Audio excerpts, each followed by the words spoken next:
O Cruzeirão em destaque no Rádio Esportes, movimentações de mercado do Cruzeiro. O que você me conta, Emerson Pansieri? Um abraço, boa tarde, Pansi. Um abraço também para você, meu amigo, seu nome, seu bairro, para quem acompanha o Rádio Esportes. Deixa eu trazer aqui a informação que ontem antecipamos no Rádio Esportes. Depois ela ganhou repercussão, Brasil afora, do jogador que o Cruzeiro estava emprestando, né? Que o Cruzeiro tinha aí uma possibilidade de colocar em outra equipe, é o Japa. Nós aqui falávamos que o Coritiba e o Mirassol disputavam um jogador. E o Mirassol está levando o Japa para disputar também a Copa Libertadores da América. Foi um pedido, Thiagão, do técnico Rafael Guanais. Você conhece bastante o Guanais. Ele, treinador do Mirassol, conhecedor do Japa, dos tempos de Ronaldo Fenômeno na Toca da Raposa, quando o Guanais trabalhou aqui e era membro da comissão técnica fixa do Cruzeiro. Conseguiu buscar esse entendimento com o Cruzeiro e o Japa, então, sendo emprestado até o fim da temporada. Não vai com passe fixado. É muito mais uma vitrine, Thiagão. É muito mais minutagem para ele, muito mais uma oportunidade para que ele possa atuar, para que ele possa jogar e ajudar também o Mirassol na parte de baixo da tabela. Então, uma informação que antecipamos aqui ontem na Itatiaia, inclusive no nosso itatiaesporte.com.br. Quem estava ligado no Rádio Esporte já sabia dessa antes. E uma outra situação, já que nós estamos no meio campo, deixa eu trazer até para colocar aqui esse assunto no Rádio Esportes. O Wallace, ele está afastado do Cruzeiro. E alguns clubes, quando vêm ao Clube Celeste, né? Alguns times quando chegam ao Cruzeiro, não há uma empolgação, não só pela questão salarial, não muito disso, mas também por aquilo que os clubes estão oferecendo para o jogador, para o Cruzeiro. Não está sendo legal o que está aparecendo. Há um cuidado muito grande com esse movimento, se o Wallace realmente vai deixar o Clube Celeste, mesmo com esse afastamento. Então, nessa volta do jogador das férias, o panorama é o mesmo. Está afastado, mas o Wallace vem treinando, vem mantendo a forma para caso tenha alguma alteração, alguma mudança de rota, ele esteja pronto. Essa é a ideia. O Wallace está descontente com tudo isso que aconteceu, né? Se mostra arrependido, está chateado, né? Dessa situação, desse afastamento, da mensagem lá em relação ao Matheus Cunha.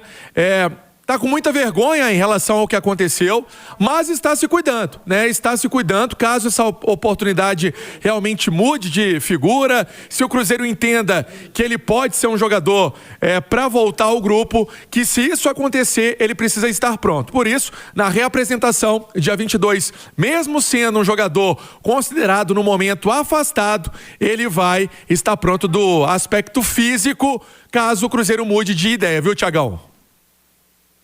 Olha, Oliveira, o caso do Wallace é sui generis, né? Uma coisa assim quase que inexplicável. O cara vem como o melhor volante da Itália, com desarme, Aí tudo bem, acontece, adaptação, não dá certo. Mas daí a pouco o cara pega um clima ladeira abaixo no clube, daí a pouco é conversa vazada no WhatsApp, cara, e não consegue sair, né? É um espiral que o Cruzeiro e o Wallace estão presos nele. O cara já foi afastado e não arruma clube, um salário muito alto, tem muitas circunstâncias em torno disso. Mas que coisa, que novela essa história do Wallace, e não é uma coisa de 2 meses, 3 meses, que no futebol já é uma eternidade. Nós estamos falando aí de quase 6 meses de um cara completamente afastado, encostado, e que não consegue achar mercado. E com vários treinadores, né? O que agrava muito mais. Porque às vezes você pega um treinador que não gosta da sua característica, que acaba deixando você um pouco de lado, mas na mudança da comissão técnica, você acaba dando a volta por cima, né? O Wallace já passou por alguns treinadores e tem uma coisa no futebol que a gente tem que considerar sempre, que é a relação custo-benefício. Quanto o cara custa pro clube e o quanto ele devolve. Às vezes a gente fala, pô, mas esse cara ganha não sei quanto. Sim, mas ele entrega, né? Ele devolve. Ele consegue, com o futebol dele, ele retribuir esse investimento. O Wallace não, né? Você disse aí, é um alto salário, mas que não entrega nada. E também tem uma outra questão, né? Pelo que eu entendi, né, desses movimentos aí, dos últimos movimentos, o Wallace não faz muita questão de jogar, né? A gente vai falar daqui a pouquinho do Japa, que precisa ter minutagem para ganhar rodagem e experiência. O Wallace não tem um clube que queira pagar o que ele ganha, por exemplo, no Cruzeiro. talvez nem metade disso, né?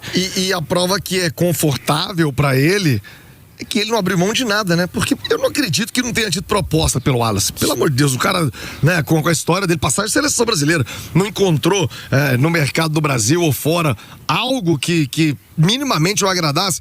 Ele tá confortável, salário em dia, estrutura do Cruzeiro, deixa o tempo passar. Porque aí talvez a única saída fosse pagar uma parte do salário, né? O Cruzeiro paga uma parte, um clube interessado pague outra, até para ver se consegue valorizar o jogador, mas fato é que a coisa não aconteceu e essa é uma aposta que eu quebrei a cara, porque eu faria uma aposta desse nível, achei que o Wallace era uma grande contratação, mas de qualquer maneira, por enquanto, pelo menos não se confirmou, né? E eu vou te falar, não foi só você, né? Porque 10/10 da imprensa, 100% de quem a gente acompanha, de quem ouve, de especialista. E não só em Minas Gerais, né? Tinha concorrência, Grêmio queria, todo mundo queria o Wallace. Incrível como não deu certo.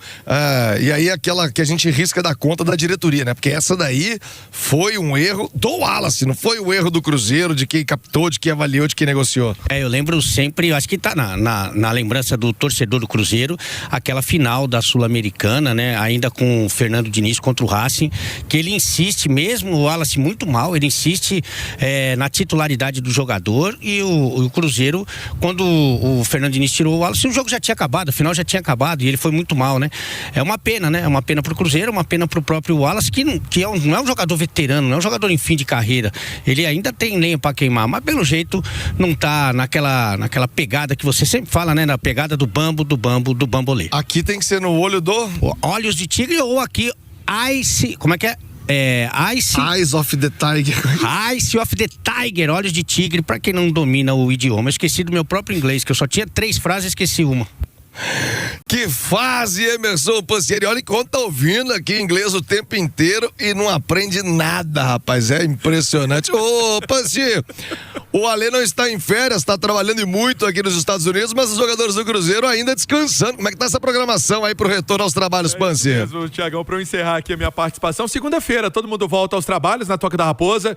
E aí essa intertemporada que vai ser realizada na Toca mesmo, com o Campo 1, por exemplo, em reforma, já pronto para essa volta dos atletas, vestiários também reformados, Cruzeiro que vai fazer toda a intertemporada na Toca e tá tentando aí marcar amistoso e jogo treino, tá precisando casar a agenda com algumas equipes, mas vai acontecer, até foi um pedido do técnico Arthur Jorge pra galera se movimentar, Thiagão, mas o inglês do nosso Alê tá, nossa senhora, tá difícil, viu?